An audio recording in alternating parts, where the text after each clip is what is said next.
Hello guys, welcome back with me again in this channel. On today's tutorial, I'm going to show you how you can instantly reduce the image noise in CapCut Mobile to boost your video quality.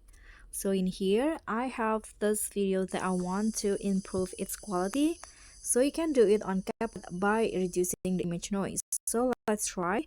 First, you can just click on the videos that you want to edit, and then here swipe through the menu at the bottom until you find the video quality options. This one's right here, and here in the middle, this is the reduce image noise. So click on that and select the intensity between weak and strong. So I'm going to just go with strong, and after that CapCut will reducing the image noise. You can see this is the progress, and just wait until it's done and you'll find that your video will get a better quality after this.